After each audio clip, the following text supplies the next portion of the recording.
Hello, everyone, and welcome to today's edition of CovInspiration. I know that we've been waiting since 6 o'clock to have this conversation, but we're happy that finally we're able to do this, and we're grateful to our guest today who has defied all the challenges, including traffic and weather, to be with us this evening. I have with me in the studio this evening a woman who has a great passion for education, a doyen of the education industry who has served a generation and generation yet unborn by contributing to the transformation of the educational sector for many years. She was director for Corona Trust for many years, served in different capacity, consulting for government, both at the federal and state level. She needs no introduction. The Honorable Commissioner for Education in Lagos State, Mrs. Folasade Adefisayo. Please join me, welcome with me, Mr. Adefisayo. Good to see you, my Honorable Commissioner. Thank you for having me. It's nice to be here. Thank you for defying the traffic and all the sacrifices that you made to join us. How are you coping with the lockdown? Partial. Are you back at work fully, or are you still doing skeletal work? Well, I go to work, but my office is skeletal. People, people are roasted, but I go virtually every day. So would you say that this period is a bit more relaxed, or there's still the pressure? The pressure is there because right now we have to do a lot of strategizing, planning, thinking, preparing, and so on. So pressure's still there. So let's start on a light note, Honorable Commissioner. How was this is not your first stint in public service. You were also in Oshun. But compared to the private sector that you've worked for many years and now in public service, how has the experience been in the last 1 year? Well, it's a different learning experience for me. It's a different experience. But ultimately, I think if one is clear about one's goals, then I think it's been a great experience. I wouldn't exchange it for anything, so I'm fine. At what point did you hear that you were going to be in the cabinet, and what was your first reaction? Did you sit down in a chair? I was speaking to one of the ESCO members, and he said when he got a phone call from the AOS, he sat down in a chair and said to himself, he asked, can I sit down? Can I sit down for a second? What was your first reaction?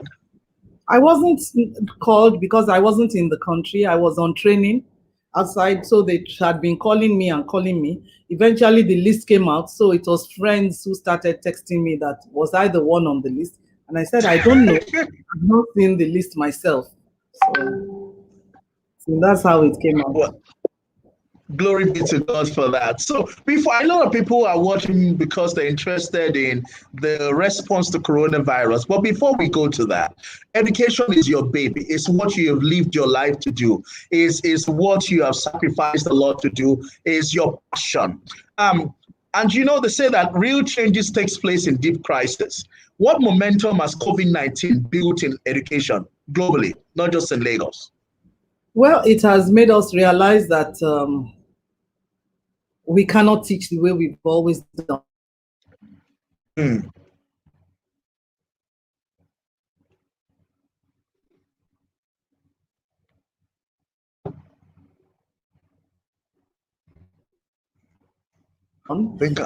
knew that, and what we are doing, that we have to change. We have to integrate technology into our teaching and learning. We have to teach our teachers new skills.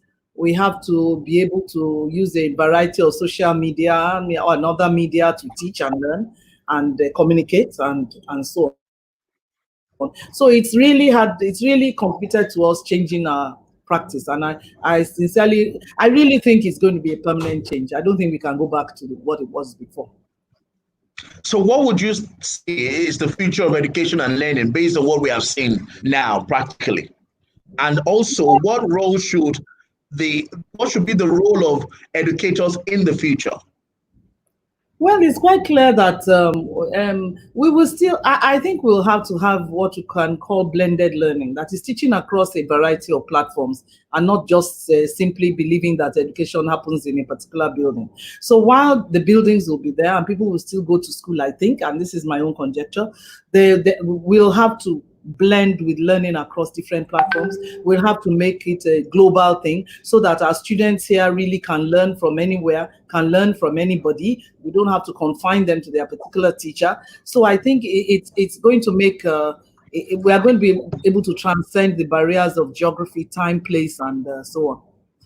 I think that is clear. And as educationists, we all have to realize that this is reality. It's not something that will change. We won't go back to the good old days, as we like to describe them.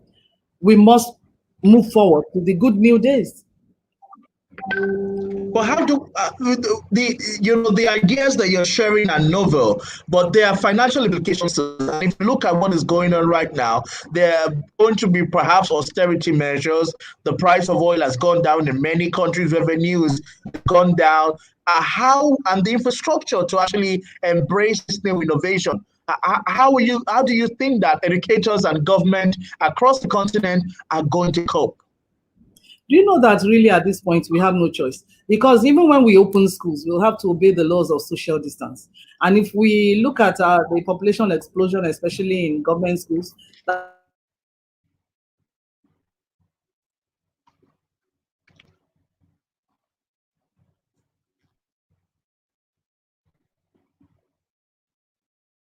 there is no way they won't affect us because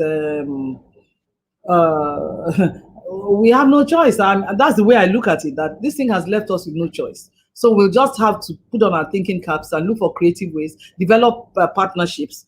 This is where we'll have to look at partnerships and relationships and call on them to support us in this drive. Educators, Commissioner, yes, go ahead, please. Educators, you just have to change. You can no longer, when they started talking about educators no longer being the sage on the stage, that is, everything. You stand in front of children and you just dish out things to them. Now they say it has moved to a stage where educators will now become a guide on the side that is facilitating the learner, because you are just not going to be in the same room all the time. So you have to teach your learners, again, to be self-directed, self-motivated learners. And so teachers will just be helping them through this process. It came, we were doing it slowly, thinking we'll change, we'll add this, we'll do this year. But we've now seen this thing, this COVID has just said, you have to do it. We have no choice, honestly. But the question still remains, so there's all the online learning, there's all the online teaching going on across board. But the issue is still the assessment. How can we evaluate students in this period in ways other than standardized testing? Well, in particular, when there's no possibility to do that. That's the beauty of online learning. I mean, you see what we are doing now in many instances, and I hope people will forgive me for this. I don't mean to cast aspersions at anybody, but it's really not online learning. What we are doing is that we are doing emergency remote or distance learning. That is, excuse me. Bless you. Classroom practices of lecturing and so on. We have just taken them and put them in a different mode. Like when you have Zoom meetings and you have all the children sitting at screens and watching you.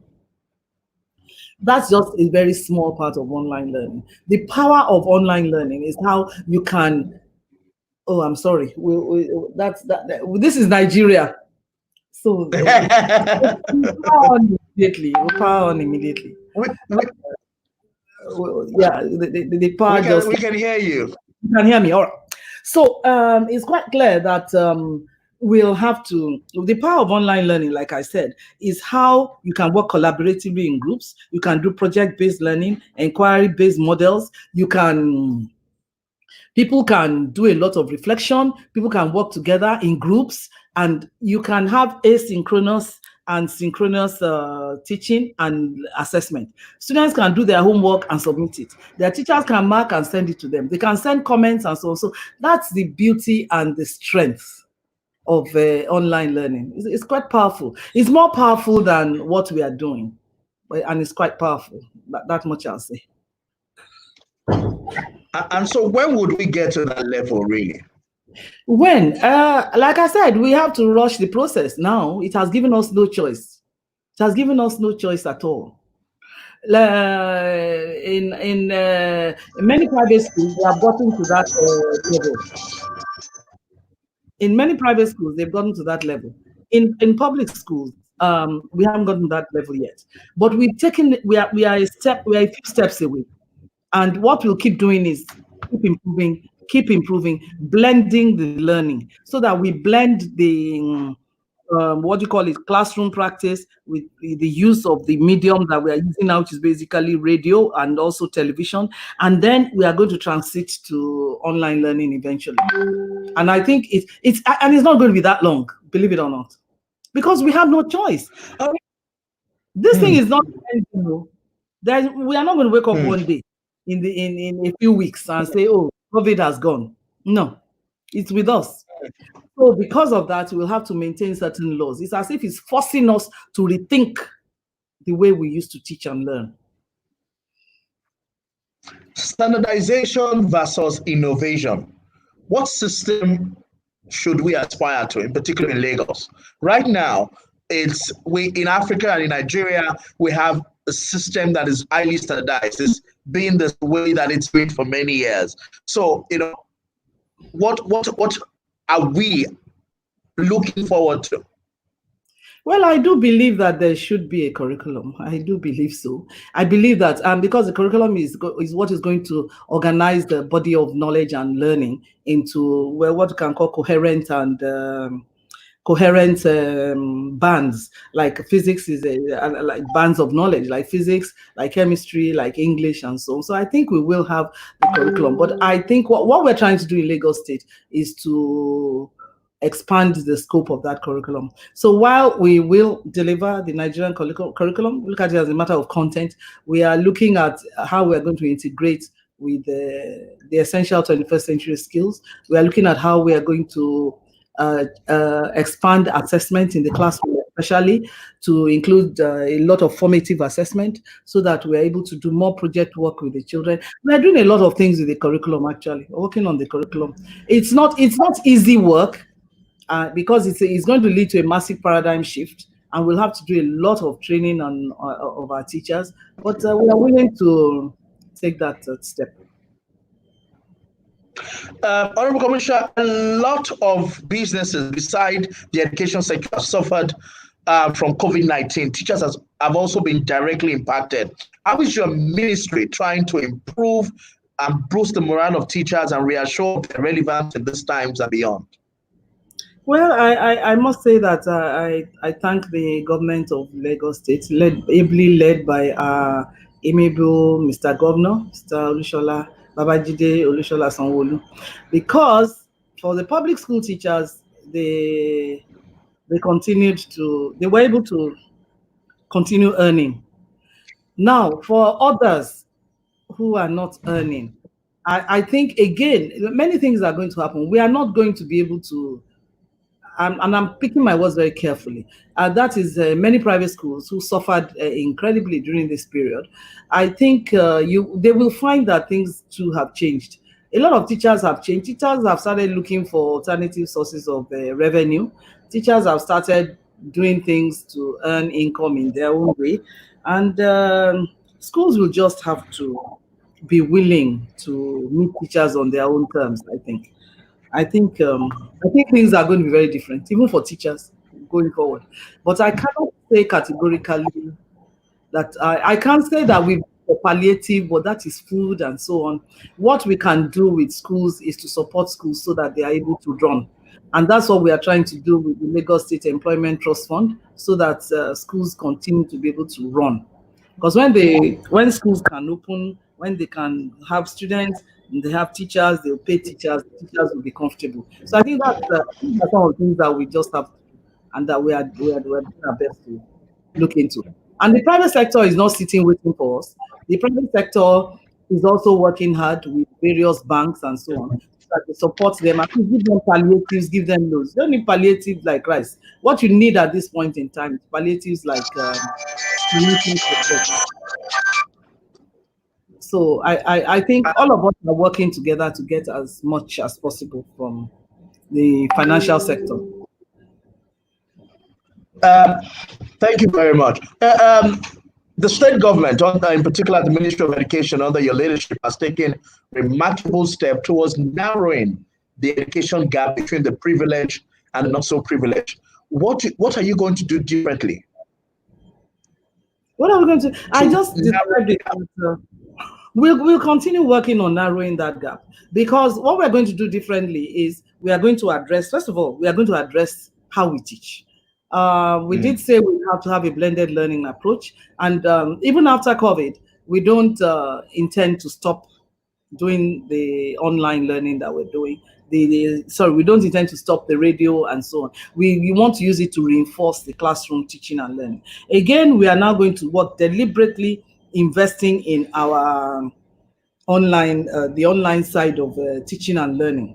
And we continue to call for devices. People continue to give us. We are going to start giving them out within a week or so. That is a great feat. The partnership with First Bank has been able to yield into. So I'm going to come into your achievement over the last 1 year and the great projects and strides that you have done.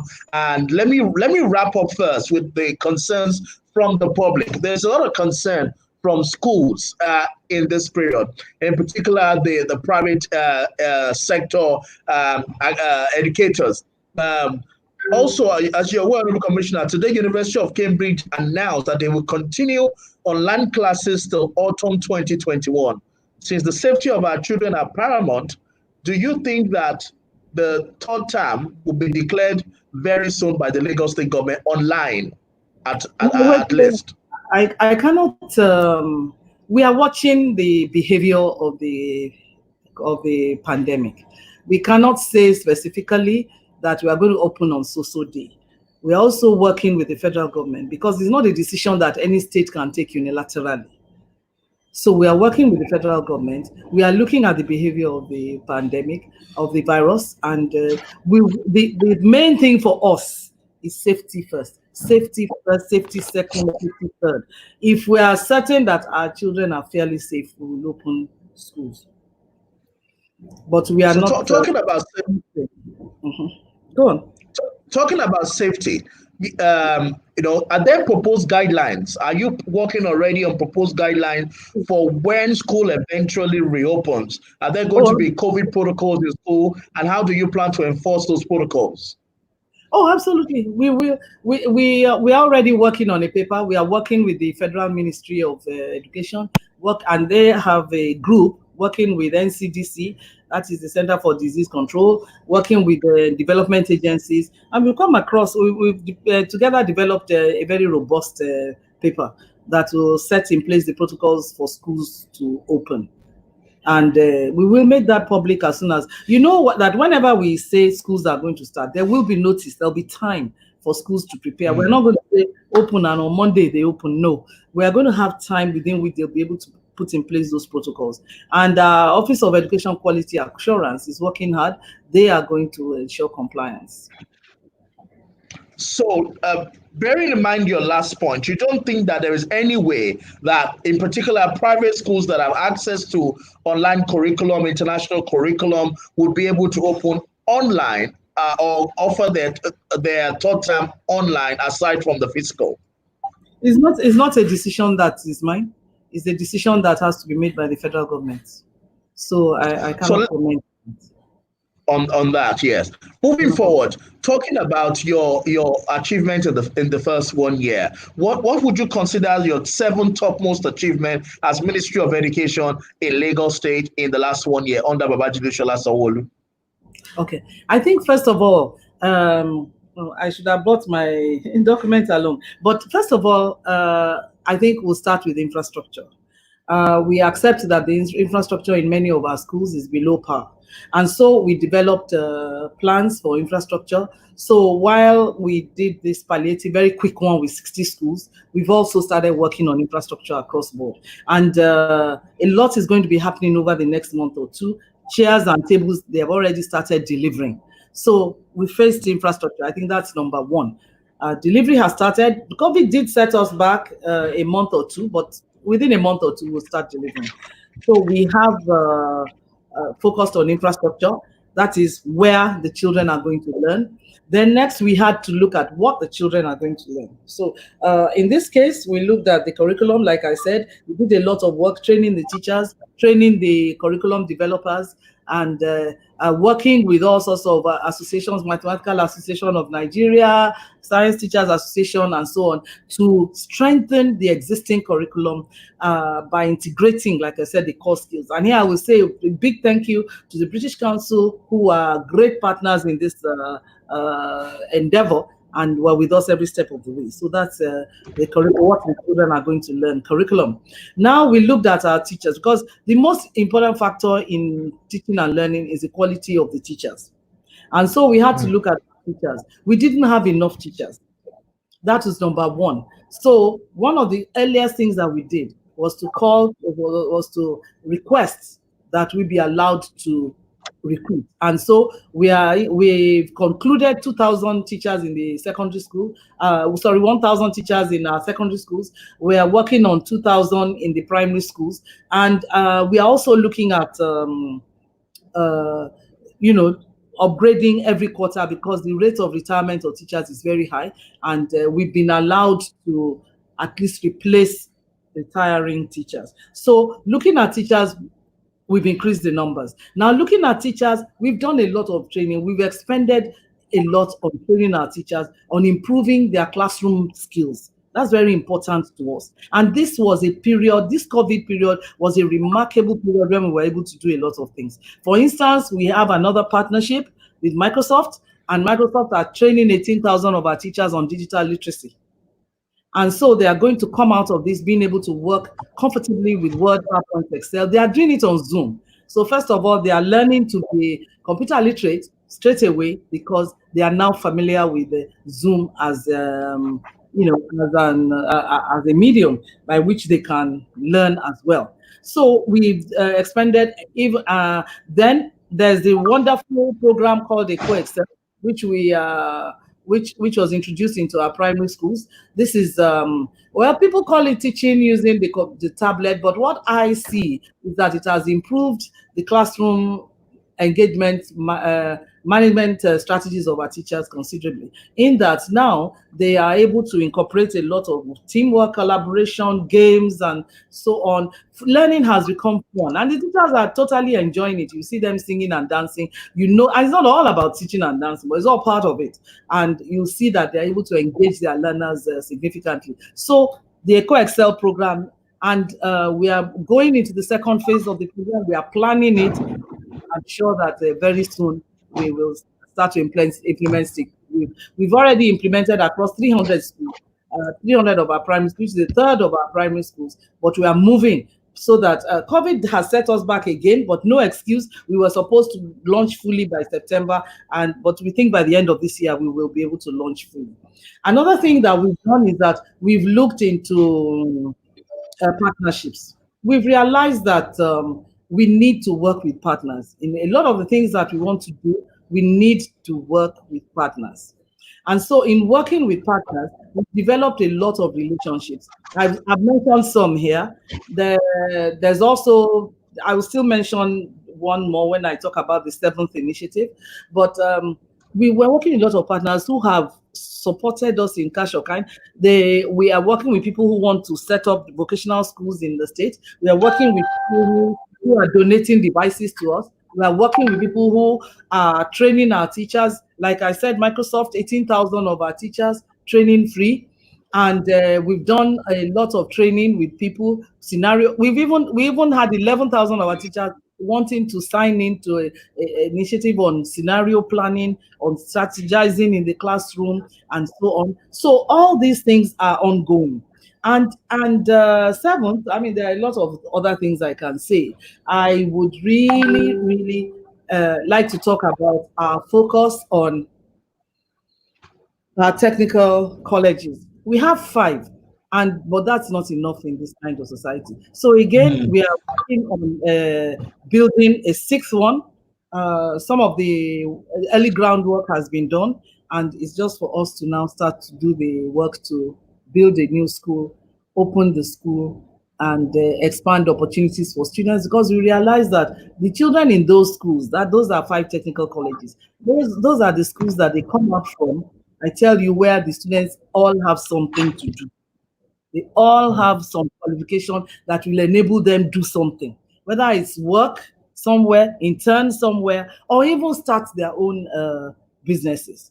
So we want, of course, technical vocational colleges have bad rep, and so we are working on a branding program. And then I must now talk about the integration with technology. We've been talking about integrating with technology, and this is one thing that we just have to muster the strength to do. And we're working with First Bank, yes, for supporting us with devices for our students, so that on which we preloaded the Nigerian curriculum and a number of tests and quizzes, and it even has a radio.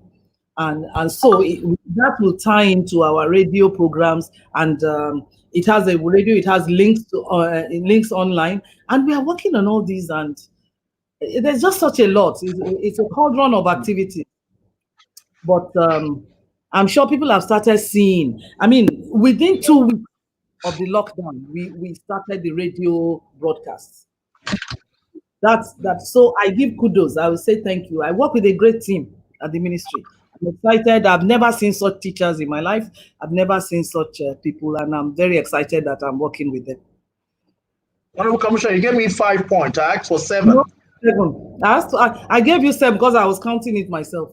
What are the infrastructure, teachers' capacity, a co-excel partnership, technical colleges? What about the integration with technology and teacher training? What about integration with technology? What about integration with technology? It's a big thing, and it has to be on its own. It's not under anything. It's on its own. It's a huge part of what we are doing. You know, so that absolutely. we learning. What about curriculum development? You didn't mention that. Yeah. Honorable Commissioner, you have increased budget in this year for the first time. Amazing. The governor has moved from, I think, was it 12 before to 18, or was 8 to 12? One of those. So there's a huge budget increase for education in Lagos State. What are we expecting to see in the next 1 year? Fantastic 7 achievements already. I mentioned some of the things that we're doing. By the end of this year, you'll see significant changes in everything. You see, I didn't even talk about what we are doing with improving WAEC results, the training of the students, and all that. So you'll see a lot of improvement by the end of this year. Teachers' welfare is another priority. Teachers still have to go from one area. They live in Ikorodu, they are teaching in Egbeda or in Ikeja or in Surulere. I'm sure that the administration is doing something about that. Do you mind to share?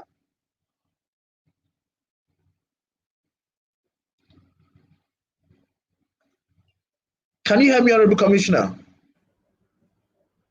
Can you hear me, ma? Can you hear me now? Yeah, I can hear you clearly now. Am I on? Yes, you're on. Yeah. Am I on? Everybody, okay. Let me continue talking. I've not heard from Dayo. We can hear you. I can hear you. Okay. About teachers and distance from welfare, such as housing, yes, and all of that. Yeah, that's one of the things we've talked about with the ministry of our ministry, the ministries that support us. That in our schools, we would like to include, first of all, those in riverine and so on areas. I hope you know that they get a special allowance for working away from town. So that's fantastic. Yeah, this is not new. It's something that has been, where I can't claim credit for that. And so in the first place, they do get that. And secondly, What we're trying to do is to get housing, is to work on housing for our teachers. Absolutely. What school infrastructure? I think I will wrap up here as we go so that I can let you relax. Thank you so much, because you literally were coming from Third Mainland Bridge straight into the house to be on this. Thank you very much, Honorable Commissioner. My final question will be around school infrastructure. So you're building schools, you're renovating schools, but the reality is that most of the structure and the layout that we have in our schools have, from time past, have always been the same. There's no green area. There's no playground that is equipped. I'm sure that the government is also planning something about this. Is an opportunity to inform Lagosian on the aesthetics of the environment for learning, making classroom. I remember that you went to commission the school in Makoko, beautiful classroom that were engaging for young people. What do we expect to see in the next 2, 3, 4 years in terms of remodeling our learning environment? Well, phase 1 is the infrastructure, and phase 2 is moving into the aesthetics. But Dayo, I will throw it back to you. You are in Subeb. Are you not? What are you doing? What are your plans in Subeb about beautifying the classrooms in primary schools? Well, today I'm not a board member on this show. I'm just Dayo Israel on the. I heard you. Absolutely, man. Thank you so much, Honorable Commissioner.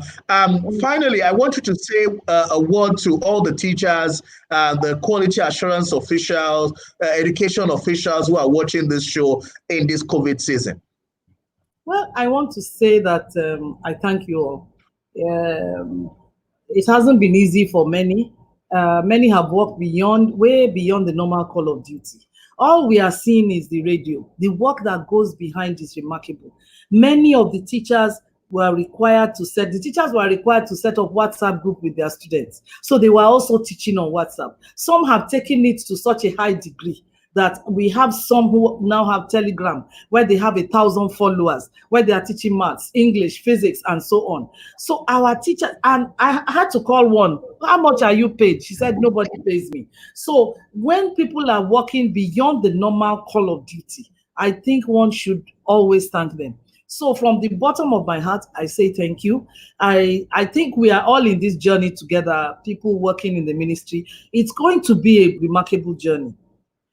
COVID, in fact, I'm sorry I kept saying it set us back.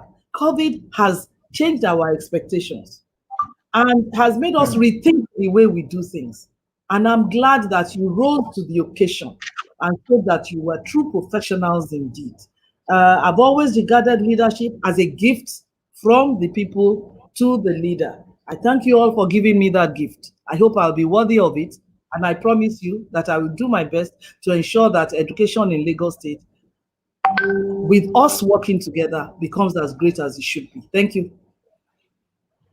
Thank you so much, Honorable Commissioner. It is so great to have you on the show and to share with us the great work that you're doing in your ministry and the achievement of the administration in the area of education, from infrastructure to building capacities of teachers, to a co-excel, to building partnership for long-term impact, to the renovation in the technical colleges, integration with technology and curriculum development. We wish you good luck in the next 1 year, Mrs. Adefisayo. God bless you, keep you, make his face shine upon you, and give you peace, man.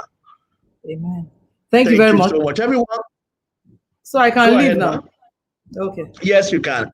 Everyone, thank you so much. We're going to go live now with the special advisor to the governor on works in 1 minute. I'm going to end this conversation and we're going to open a new link with the special advisor on works. Thank you so much.